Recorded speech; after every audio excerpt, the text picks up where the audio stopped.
Buenas tardes a todos, ¿qué tal? Yo soy Andrea Cabanillas y les doy la bienvenida de parte del Grupo Centenario y el Centro Empresarial Real, además del Centro de Negocio Cronos. El día de hoy tenemos el webinar en creatividad y emprendimiento en el rubro gastronómico. Tenemos a un invitado muy especial que es Víctor Hugo de la Cruz, quien es fundador y CEO de la exitosa cadena de comida Picadeli. Primero queremos agradecerles a todos por su asistencia y el tiempo participando de este Start It, el cual ha nacido debido a la coyuntura y porque hemos visto que hay muchos emprendedores en la comunidad y en los alrededores. La verdad es que esta cápsula de contenido se ha dado para poder brindarles conocimientos, historias de éxitos, experiencias que nos puedan ayudar a poder llevar más allá sus ideas. Queremos brindarles una propuesta que les agregue valor, ya sea que se estén incorporando en el mundo del emprendimiento o estén buscando de alguna forma comenzar. Queremos darle la bienvenida a Picadeli, a nuestro expositor Víctor Hugo. Picadeli es uno de los restaurantes pioneros en comida saludable y superalimentos peruanos. Y digamos que han tenido un gran reto durante toda esta época. Víctor Hugo nos va a contar cuál ha sido la estrategia de expansión, la gestión de capital humano de esta empresa también, que se ha posicionado como una de las marcas más relevantes en Perú en este rubro.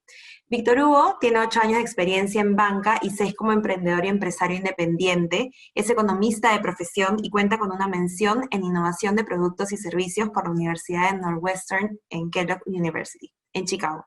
Actualmente no solo es co-founder de Picadeli, sino también es gerente general de Manca Inversiones SAC. Desde la experiencia de un emprendedor en uno de los rubros más difíciles y retadores como ha sido el gastronómico, va a compartir con nosotros todas esas herramientas y recursos que servirán para tomar decisiones estratégicas, como tener un pensamiento crítico emprendedor para manejar sus emprendimientos en tiempos de crisis y cómo evaluar su negocio y las oportunidades de crecimiento. Les recordamos que todas las preguntas que vayan surgiendo en el camino, por favor las colocan en el chat y yo se las estaré haciendo llegar a Víctor Hugo para que las pueda contestar. Haremos una pequeña pausa para saber si es que tienen algunas dudas y también al final. Entonces, bueno, ahora los dejo con Víctor Hugo para que pueda comenzar su exposición. Gracias, Andrea, por la introducción y felicitaciones al Grupo Centenario. Primero, agradecerte nuevamente por la invitación y felicitarlos por esta iniciativa que tienen del Start It. Estoy muy contento realmente de participar en esta edición y, bueno, yo de mi parte, desde mi experiencia, voy a tratar de compartirles este tránsito hermoso, a la vez también retador, en el cual van a pasar si ustedes están pensando emprender. Y desde mi punto de vista, darles la mayor cantidad de herramientas y de compartirles mi experiencia para que ustedes puedan aprovecharlas para sus emprendimientos y también para si no van a emprender, pero están trabajando en alguna empresa, estoy seguro que les voy a dar algunas herramientas y pensamiento crítico que les pueda agregar valor a su carrera profesional. Entonces, voy a pasar por compartir mi pantalla para iniciar la presentación.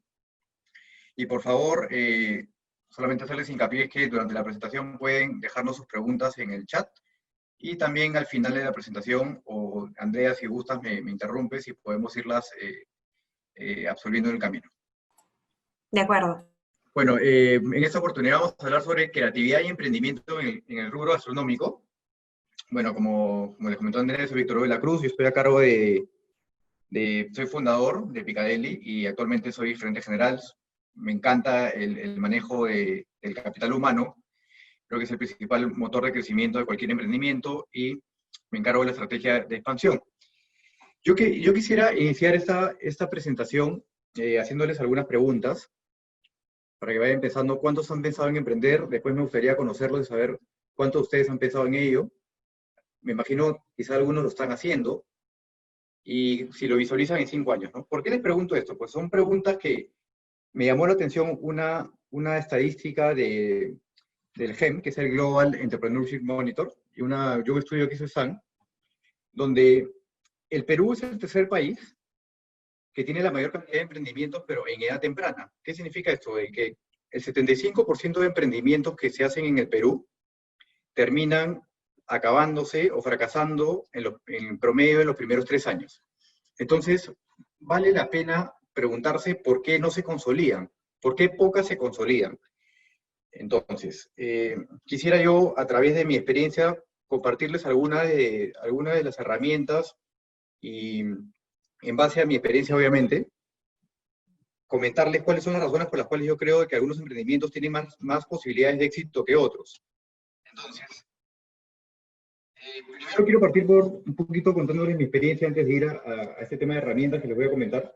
Pero Picadilly es una cadena de comida saludable que se ha caracterizado en estos últimos años por tener mucha innovación, personalización y experiencia en el servicio. Y acá pongo un acrónimo que se llama PER, para comentarles que un emprendimiento siempre tiene que resolver una necesidad real. PER es un acrónimo que me funciona a mí, que significa personalización, experiencia, rapidez. A nivel funcional, Picadilly resuelve digamos, esos tres atributos. El consumidor, ya desde hace muchos años, está mucho más informado, quiere comer saludable, pero además vivimos en una burbuja de estrés y con presiones, especialmente el sector empresarial, donde yo he vivido por muchos años encorbatado. He estado pues con la presión de todo es para ayer, no tenemos tiempo, tenemos las presiones de que todo el bombardeo publicitario que tenemos y tienes que ser exitoso, tienes que comer saludable, tienes que llegar temprano, tienes que cumplir, tienes que ser exitoso. Y todas estas demandas hacen de que también el concepto de la marca migró hacia un espacio que por ahí los restaurantes no habían tomado, que era, por así llamarlo, un therapy food, ¿no? Los restaurantes a nivel funcional te venían comida rica, sí, habían algunos conceptos saludables, pero el tema de comida rica, el tema de buen servicio, el tema de saludable son atributos que ya se dan por default en una marca del rubro de Picadilly, pero lo que nosotros queríamos ir un poco más allá, con innovación, y además creando un concepto de comunidad.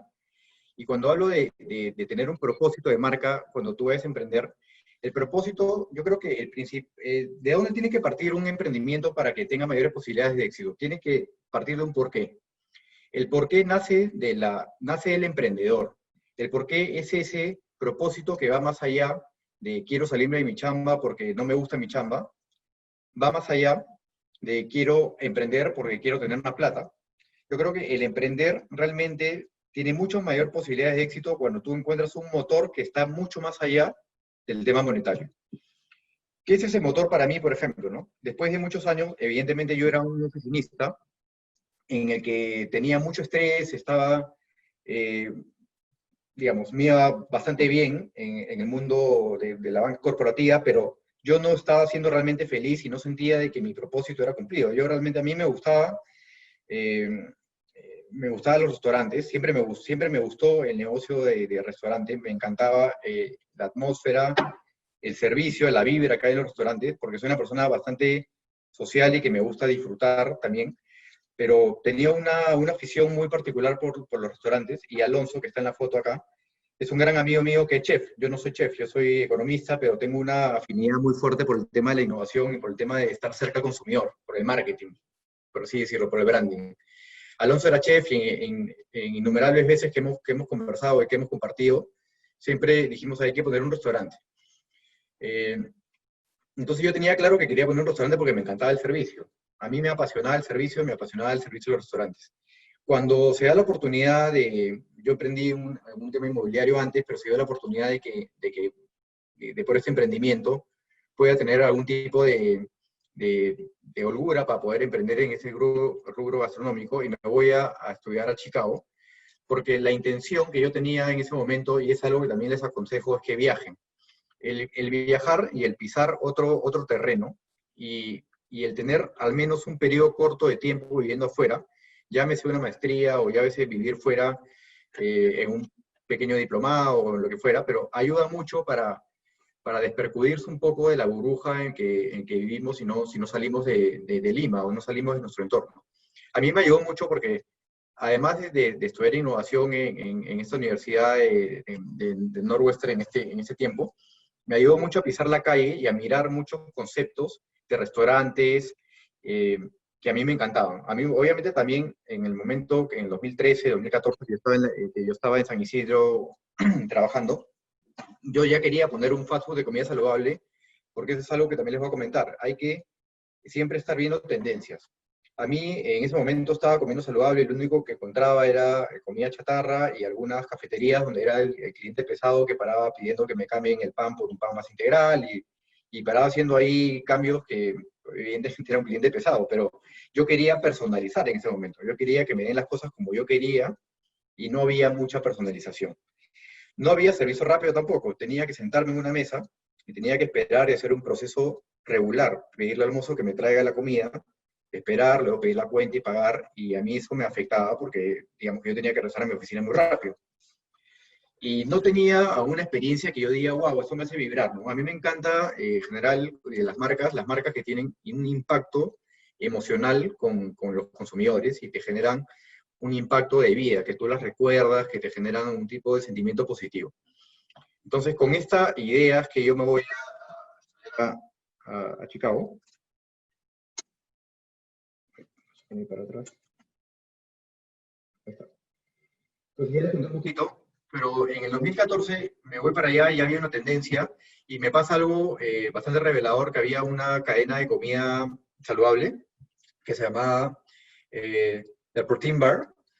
Y esta cadena había levantado ya en el 2014 en una ronda de inversión 20 millones de dólares para expandir su negocio y lo hicieron bastante rápido. Y dentro de la carta que tenían quinoa de Perú. Y la promocionaban como algo wow. Era la quinoa de Perú, es un superalimento con aminoácidos, etc. Y en ese momento dije, ¿por qué? Si Perú es un país que prácticamente es una despensa para el mundo y tiene una gran cantidad de superalimentos, ¿por qué es que no es una cadena peruana la que sea la banderada de esto y sea la pionera? Entonces, con esto en mente es que yo regreso a Perú, me junto con Alonso, solamente teníamos este concepto que les he venido contando, pero rápidamente nos pusimos a trabajar. Alonso regresaba de Paraguay, de haber montado un restaurante en Paraguay, y cuando llegué acá a Perú se juntaron las cosas, se juntó la tendencia también, que ya en Perú empezaba también a haber cierta tendencia para comer saludable, y nosotros empezamos a buscar local, dijimos, bueno, ¿cuántos metros cuadrados necesitamos para poner una barra abierta, para darle rapidez, con mucha personalización, con mucho servicio? Necesitamos 80 metros cuadrados. Evidentemente, en ese momento, en ese estadio, el centro empresarial real, por poner un ejemplo, no nos iba a dar bolas. Seguramente si íbamos con decimos, oye, yo soy Víctor Hugo, él es Alonso y queremos poner este concepto. Es así, tuvimos que empezar mucho más chico y empezamos en un local pequeño, que es el primer local en Enrique Palacios. Un día paso con el carro, veo un lugar que se alquila, cuadro, emocionado, llamo ese mismo día para hacerles el cuento corto, me junto con la propietaria y y le había dado un cheque por el arras del alquiler del local. Ella confió en mí, habrá visto mucho ímpetu, y no teníamos ni empresa, no teníamos ni branding, no teníamos nombre de marca, solamente teníamos mucha ilusión y muchas ganas. Bueno, hoy por hoy hemos transitado por un periplo, realmente por una montaña rusa de emociones, pero hoy tenemos 7 locales, 4 son de experiencia, y las otras son Dark Kitchen, que son conceptos exclusivamente para el delivery. Tenemos una planta de producción que forma parte del modelo de negocio, que al final de la presentación les voy a contar por qué es importante pensar en su porqué, pero además que tenga un modelo de negocio flexible. Les voy a contar por qué es importante y toma mayor relevancia, sobre todo en este momento. Picadilly en el 2015 era un local, en el 2016 teníamos un segundo local, en el 2017 teníamos un tercer local y ya habíamos abierto una planta de producción en Barranco, que era una planta chiquita. 2018 nos mudamos a una planta de producción mucho más grande, que es donde estoy ahorita sentado, que acá tenemos todo el proceso centralizado de compra, producción, despacho, logística en las oficinas. Empezamos a trabajar con los agregadores de delivery, fuimos de las primeras marcas que empezaron a trabajar con agregadores de delivery. Luego, en 2019, montamos nuestra primera Dark Kitchen, somos pioneros también en el lanzamiento de este formato exclusivo para delivery. Y lo más importante es el tema de comunidad. Nosotros siempre hemos trabajado muy intensamente para generar un impacto y generar una comunidad mucho más allá de la comida. Esto es un poco el reflejo del ADN de la marca. Acá, por ejemplo, nosotros hacemos muchos webinars, como acá, como estamos haciendo hoy día. Acá está Isabel, que es la brand manager de Picadilly, con clientes, con algunos influencers también. Esas tarjetitas forman parte del ADN de la marca, de la cultura. Todas las tarjetas, ninguna es igual, siempre le llega al cliente un mensaje muy positivo, muy alineado con el ADN de la marca, nuestro personal, y algo que les voy a hablar siempre, yo estoy convencido que las marcas líderes del futuro son aquellas que co-crean con su comunidad y que tienen un especial énfasis en sus equipos.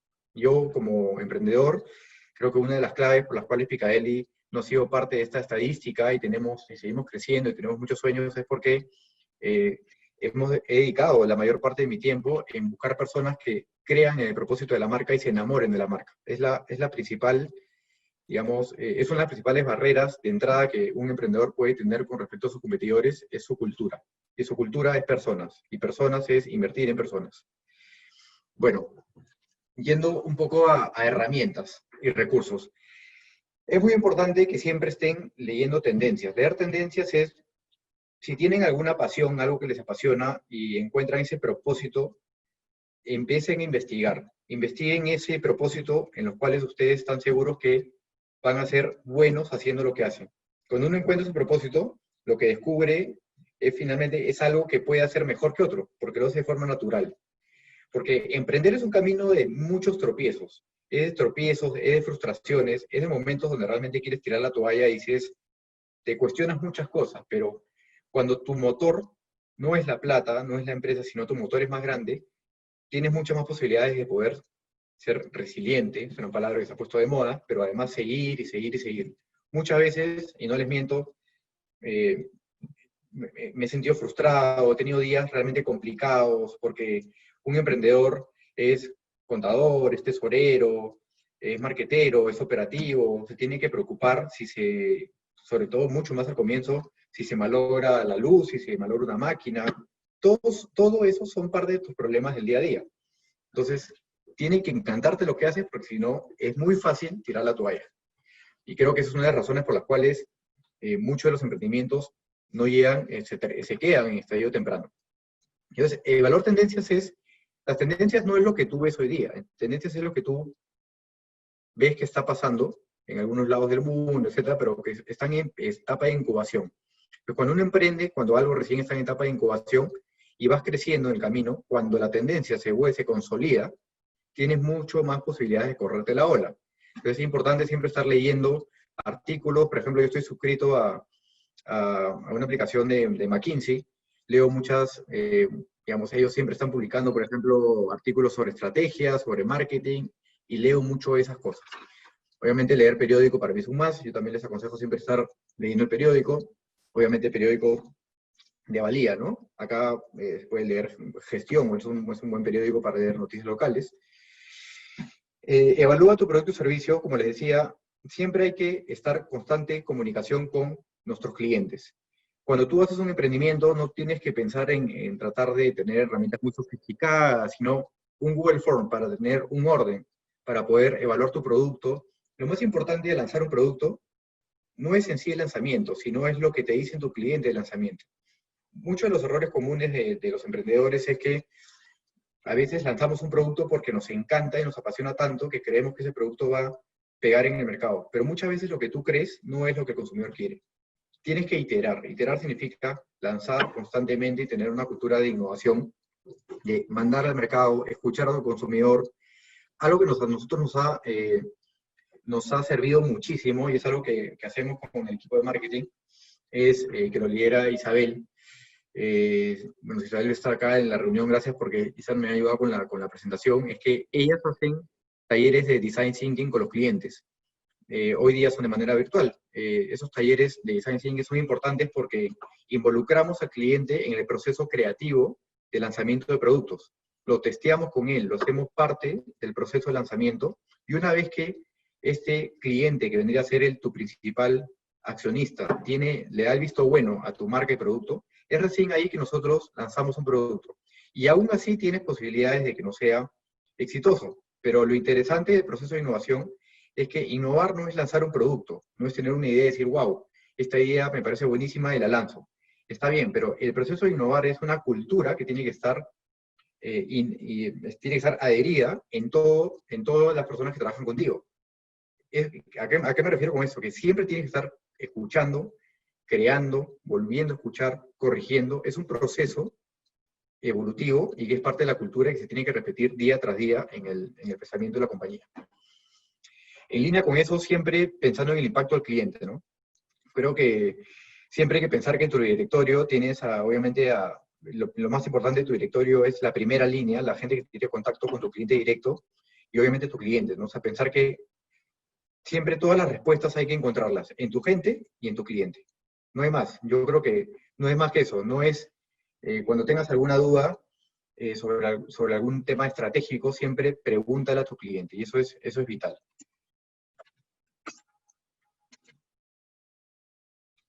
Eso es solamente una pequeña hoja de ruta de lo que es un proceso de design thinking, que es empatizar, ¿a qué me refiero? Esto es parte de la cultura de Picali también. Nosotros, como parte del ADN de la marca, sobre todo con una marca de comida, no podemos darnos el lujo de no resolver un problema inmediatamente. La escala del error en uno de su comida, en realidad hay mucho, pero se hace mayormente relevante con el tema de comida, es que hoy en día por las redes sociales, cualquier error que tengan con comida, y además porque es un tema de salubridad, evidentemente, y hay que ser totalmente responsable con la cadena de valor, y hay que tener muchos cuidados en el proceso, pero siempre es resolver en el momento, y es empatizar, oye, sí, metí la pata, porque evidentemente también tenemos que tener una cultura de resolver rápido, pero empatizar. Yo creo que cuando hay un problema siempre hay que decir, tienes razón, mil disculpas, escuchar, saber escuchar, y luego de que tienes un problema, tratar de definir cuál es tu problema, y empezar a idear diferentes soluciones, y es ahí donde se hace particularmente importante también idear estas soluciones con tus clientes. En estos talleres que nosotros hacemos virtuales con los clientes, ideamos soluciones, con muchas dinámicas, con lluvias de ideas, siempre hay un moderador, y son dinámicas que son súper chéveres y que a los clientes les gusta participar. De estas ideas salen prototipos, y estos prototipos luego se testean. Y esto es un círculo virtuoso que se tiene que repetir constantemente. Siempre les hablo de tener un pensamiento crítico, y cuando hablo de cultura, es importante mantener una constante comunicación con tu equipo y con tus clientes, pero me refiero a comunicación cercana, constante y transparente. A veces, a mí me dicen, por ejemplo, a veces el 70% de mi tiempo yo lo paso conversando con personas, y a veces tú puedes pensar que cuando una persona te busca, te dice algo que si se lo cuento a 10 personas me van a decir, oye, Víctor Hugo, pero no es un tema tan importante, ¿no? Pero como emprendedores también tenemos que entender que para la persona que te viene a preguntar o que te viene a consultar algo, para esa persona es importante lo que está diciendo. Entonces es muy importante que nosotros como líderes de nuestros emprendimientos tengamos la suficiente empatía para escuchar a ese colaborador, porque probablemente tú no puedas tener la respuesta, quizás no la tenga, pero el hecho de sentarte a escuchar a tu gente, a tu equipo, escucharlo, decirlo, déjame revisarlo, o te entiendo, vale mucho. Eso significa ser marcas empáticas y que ponen en valor y que escuchan a su gente. Eso es muy importante. Y como les decía, no siempre tenemos todas las respuestas, pero por lo menos ser empático, decir, no tengo la respuesta ahora, pero déjame conversarlo, déjame analizarlo, y te respondo, genera confianza. Cuando tienes un círculo de comunicación donde no queda en, ok, déjame verlo, y bueno, y nunca lo viste, se empiezan a romper digamos, esos eslabones que generan cultura, que generan esa adhesión a tu propósito. Y les digo, un libro que me ha servido mucho, que se lo recomiendo, es el de Laszlo, se me da el nombre, es el autor de un libro que se llama La nueva fórmula del trabajo. Ese es el recurso, ahora se los paso, es el gerente de recursos humanos de Google, ¿no? Y él habla mucho sobre ese tema de cultura y de la importancia de los líderes del negocio de invertir en sus equipos. Y es un libro que me sirvió mucho y me sirve hasta ahora, siempre recurro a él cuando tengo, digamos, algunas dudas sobre el liderazgo con personas. Otra herramienta y tip que les puedo dar, pero que me parece importantísimo, es que antes de emprender tienen que conocer de contabilidad, al menos los básicos de contabilidad. La contabilidad, el saber registrar correctamente una factura o un documento en el lugar correcto dentro del estado de ganancias y pérdidas, puede hacer la diferencia entre que tu emprendimiento sea rentable o no sea rentable. Y va a tomar relevancia en los años, porque cuando tú tienes una mala contabilidad, que nos pasó, inicialmente éramos desordenados, no revisábamos la contabilidad, solamente nos importaba el tema de avanzar, crecer. Es importante crecer. Yo creo de que hay que crecer, hay que empujar, hay que enfocarse primeramente en la parte comercial, porque evidentemente si tú no vendes nada, ¿qué vas a ordenar? Primero hay que vender, hay que generar volumen y hay que ordenar. Pero por lo menos en ese proceso tener cierto orden y no descuidar la contabilidad, porque nosotros como Picali también tuvimos los primeros año y medio, la contabilidad fue muy desordenada, entonces ese desorden te pasa factura después al momento de tener estados financieros ordenados. Hoy en día, bueno, nos logramos ordenar y gracias al orden contable es que Picaeli pudo acceder también con esta crisis a los créditos reactiva, es una empresa que ya los bancos nos empiezan a mirar y es importante también la parte financiera. Entonces, tengan claro la contabilidad, sepan diferenciar lo que es un gasto de lo que es una compra por factura para capital de trabajo, otra que es para gasto y lo que es compra por activo fijo. Tengan mucho cuidado con eso, con obras en curso, todo eso es vital. Entiende cuál es tu negocio. Una de las cosas que normalmente como emprendedor, y creo que les pasa mucho a muchos emprendedores, que es buscamos ahorrar en todo al comienzo, sobre todo. Pero no siempre el ahorro es bueno. ¿Y a qué me refiero? Hay ahorros que no sirven a largo plazo. Por ejemplo, en mi negocio.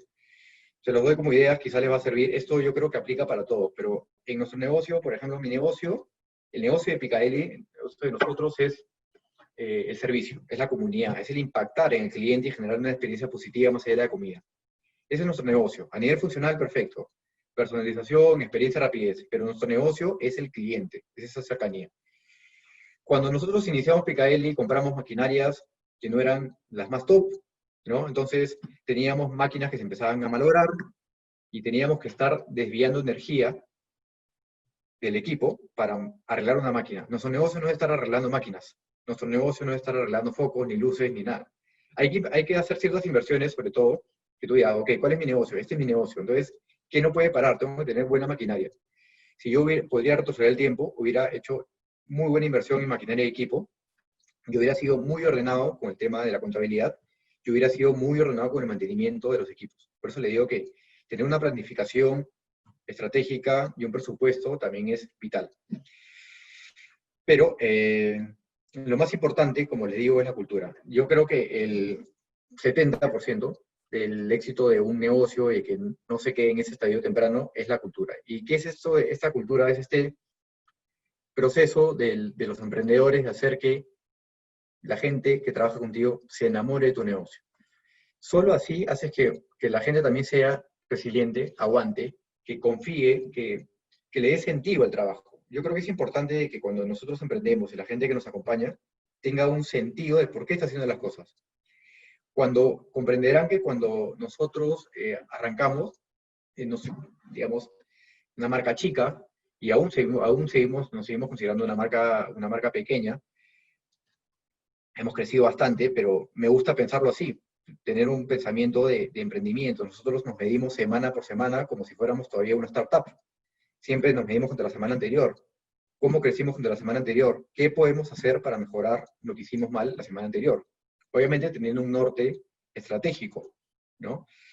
Pero como les digo, el tema de la cultura y contratar es muy importante. Hay otro gasto que ya en el tiempo me he dado cuenta que es bastante alto, que es contratar, a veces apurarnos por contratar puede ser muy dañino para el negocio.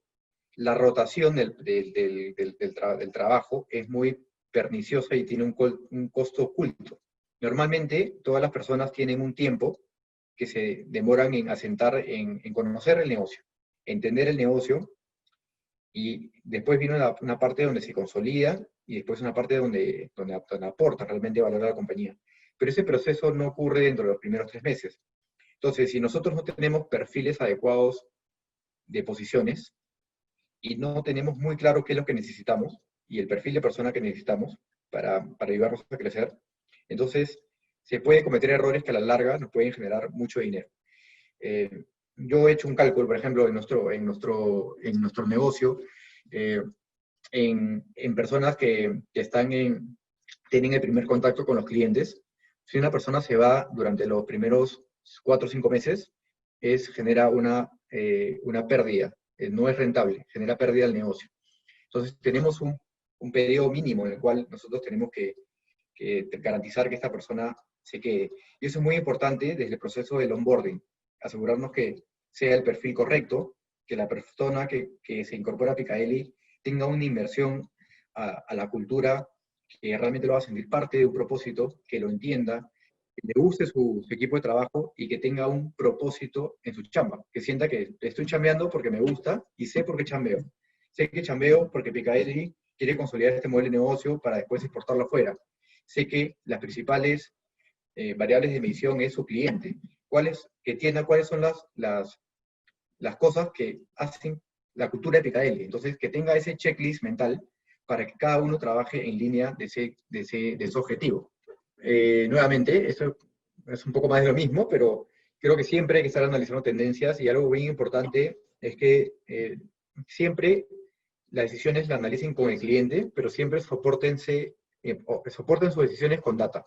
Ser data driven o estas palabras muy fashion que se han inventado ahora, que el machine learning, etcétera, etcétera, etcétera, suenan bien bacán, pero en la práctica simplemente es data, y tú puedes hacer data con un Excel también si quieres. O sea, no tienen por qué llenarse tampoco de sofisticación o marearse con tanto concepto y digamos, tanta herramienta que nace, porque hay tantas herramientas ahora en el mercado que uno llega a confundirse. Entonces, parten por el propósito y háganlo sencillo. Como les digo, no tienen la complejidad es terrible. Mientras ustedes, si ven que sus emprendimientos se empiezan a poner complejos, usan Trello por acá, usan esta herramienta, empiecen a preocupar. O sea, tiene que todo tener, obviamente las herramientas ayudan, pero encuentren sus herramientas, las herramientas que realmente les ayudan. Yo ahorita, por ejemplo, cuando quiero analizar, yo veo 4 o 5 cosas y eso me sirve. Como les digo, siempre analicen con datos, eso es importante, siempre tengan el dato porque la respuesta siempre está en el dato, pero no llenen de complejidad sus negocios. Luego, manténganse fieles a su propósito, y esto cobró mayor relevancia en esta etapa para Picaeli y la crisis. Creo que una de las obviamente desde que vino esta crisis, digamos que tuvo un impacto primero en lo sanitario, ¿no? En la salud, pero también tuvo impacto en lo social y económico, ¿no? Esos 3 frentes eran lo que había que atacar. Y algo que yo, digamos, ya haciendo un balance al final del camino, digo, bueno, creo que la cultura y el propósito del equipo, que sí hasta ahora, es lo que realmente hizo que podamos ser flexibles. Y después voy a terminar la presentación con el tema de la flexibilidad, ¿no? Es importante construir marcas flexibles, construir para adaptarse, ¿no? Construir para durar. Siempre cuestionense si lo que están estudiando hoy, si el conocimiento que están adquiriendo hoy, les va a servir o se va a poder adaptar. Yo creo que la flexibilidad parte por tener más una actitud de cada uno, de siempre aprender. Creo que la actitud sobre todas las cosas, pero esa curiosidad por querer aprender y esa buena onda para trabajar y la pasión, yo creo que son motores vitales. Co-crear, iterar y repetir, yo creo que es parte de la innovación, es un poco el proceso de design thinking que yo les comentaba. Y bueno, les quiero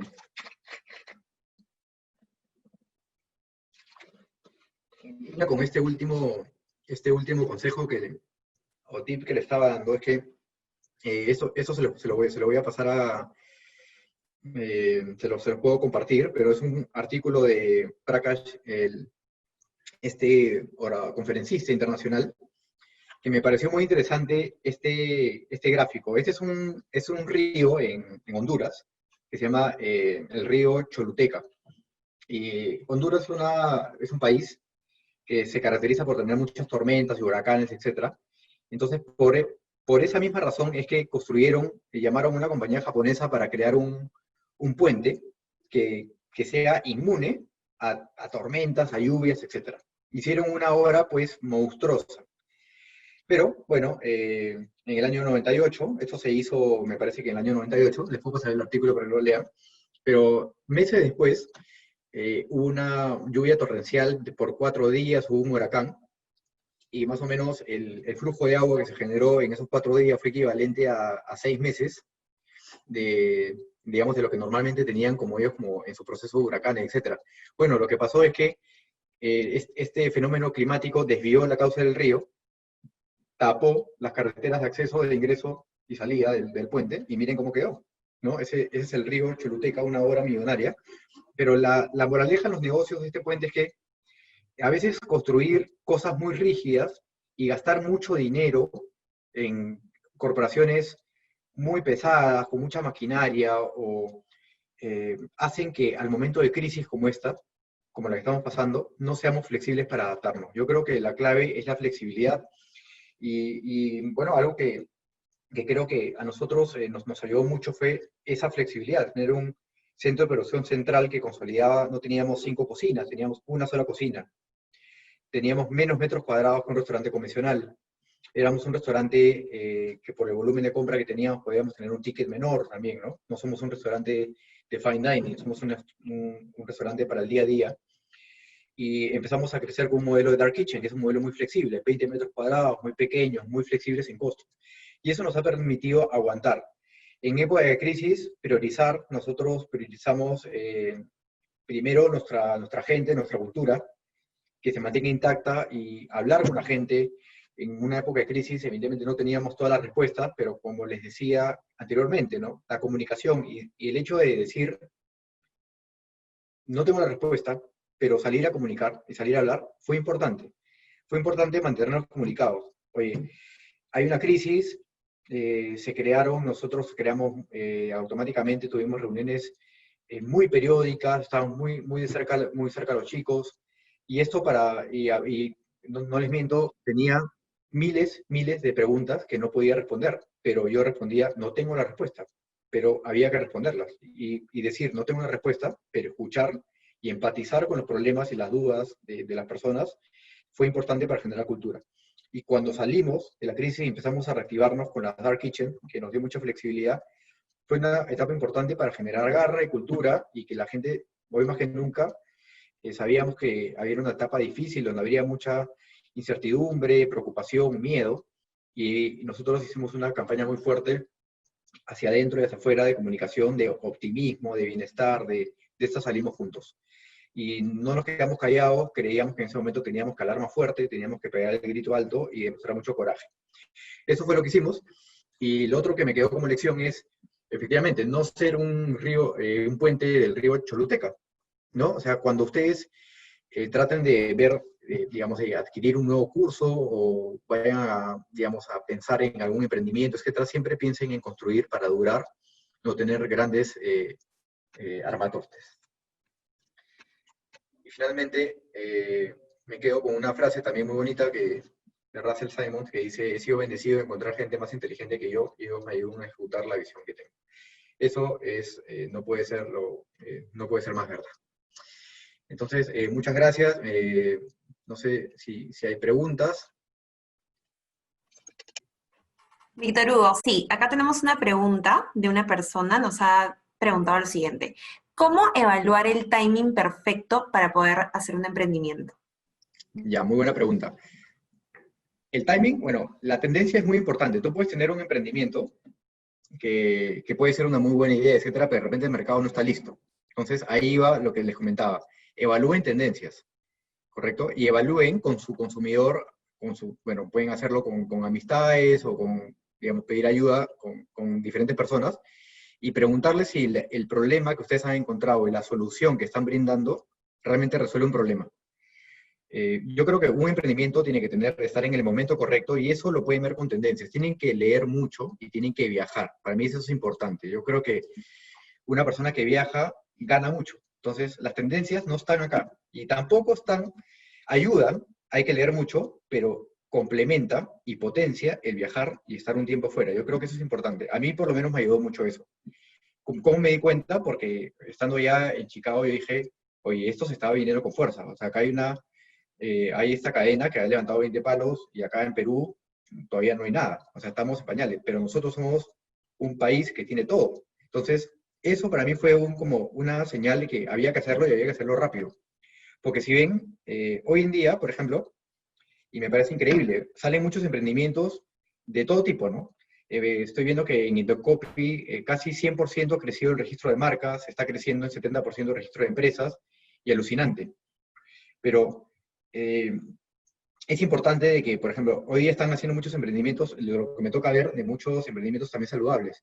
Y claro, pero qué chévere que nosotros lo hayamos hecho 5 años antes, porque todos estos nuevos emprendimientos van a abonar a crecer el sector.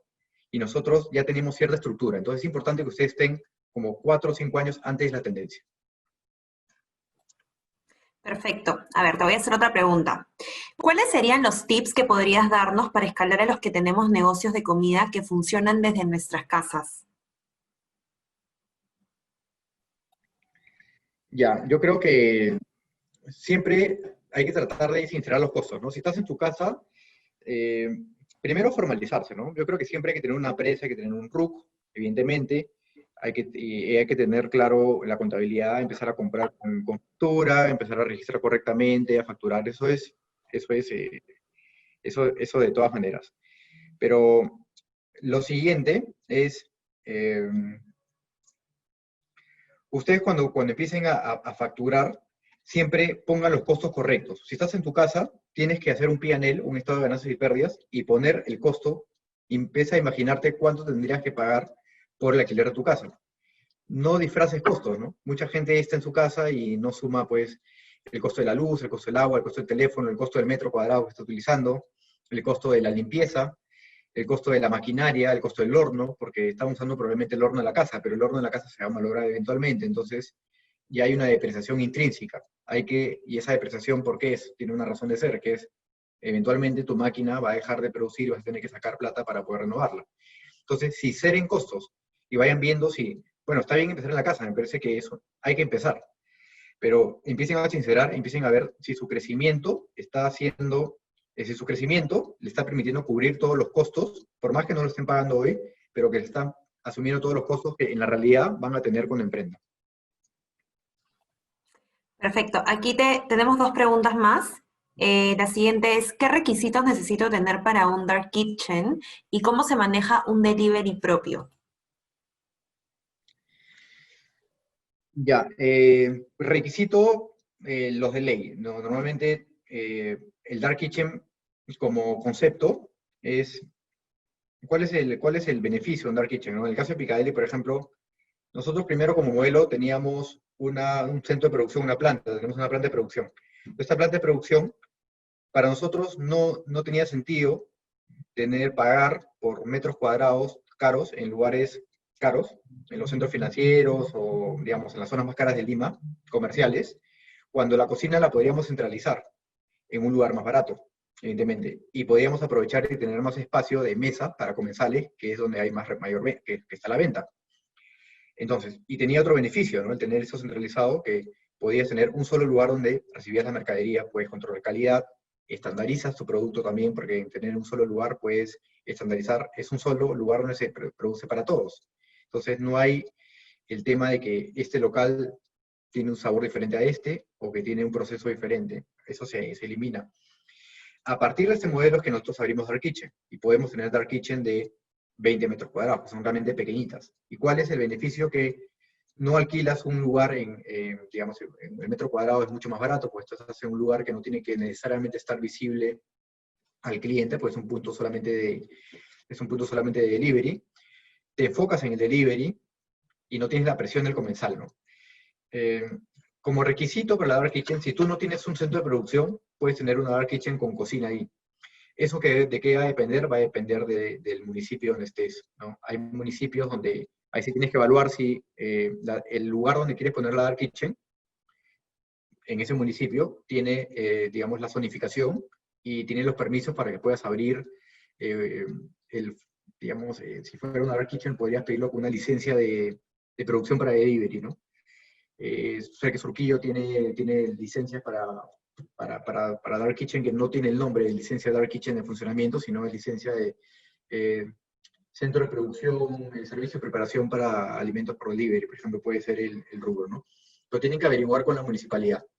Y tienen que siempre ver si, algo importante es que averigüen si es que sí, bueno, si ustedes, en nuestro caso no necesitamos, en las Dark Kitchen no necesitamos ni campana, no necesitamos cocina, porque todo se hace acá, básicamente nuestras Dark Kitchen son para armar y despachar.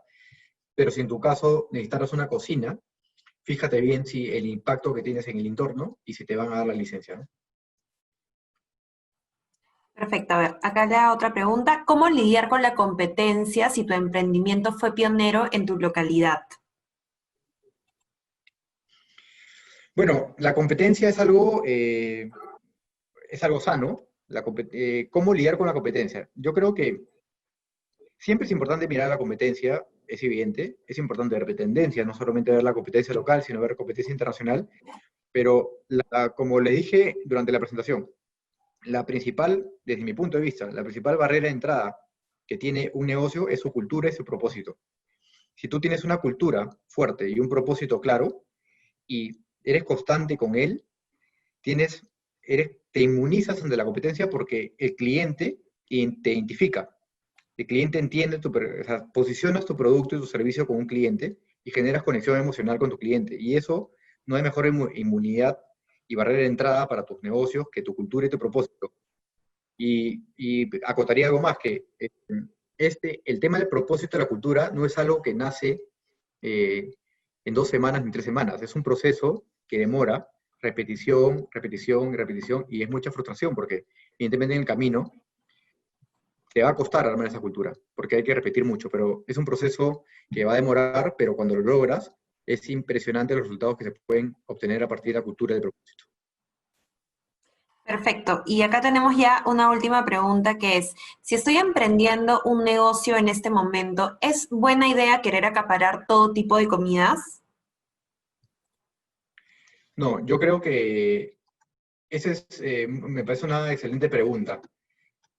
Ahí viene la pregunta de, ¿tengo de todo o me especializo en algo? Yo creo que siempre es mejor especializarte. Desde mi experiencia como Picadeli hemos tratado de hacer de todo. Hemos tratado de meter tapicetas, eh, muchos productos, pero realmente en lo que nosotros somos buenos es en hacer postres saludables, golosinas saludables y ensaladas, los bowls. Entonces, nosotros al final nos hemos dado cuenta que enfocándonos en menos productos, menos es más, te logras especializar y te vuelves más experto y lo haces mejor. Lo cual no quiere decir, ojo, de que siempre hay que estar mirando tendencias y obviamente ser flexibles, pero yo aconsejaría que se enfoquen en pocos productos, pero esos pocos que hacen los hagan muy bien y lo especialicen. Perfecto. Bueno, hemos llegado al final de la conferencia, Víctor Hugo. Muchísimas gracias por tu tiempo, por tu participación, por haber aceptado la invitación. Y bueno, vamos a seguir brindándoles capacitaciones a través de Startit. Esperamos que siempre poder contar con su participación y sigan conectados para poder enterarse. No se olviden de seguir a Picadeli en sus redes sociales y cualquier duda adicional que tengan nos la pueden escribir por correo a eventoscer@centenario.com.p. Muchas gracias, Víctor. Muchísimas gracias a Andrea, a Centenario, y bueno, si ustedes tienen alguna pregunta adicional, me pueden encontrar en LinkedIn, me pueden hacer la consulta o a través de las redes sociales y me ponen en contacto. Yo feliz de seguir conversando con ustedes. Gracias por la oportunidad y nos vemos pronto en cualquier momento. Listo, muchas gracias. Ya nos vemos. Hasta luego. Gracias a todos. Chao, hasta luego.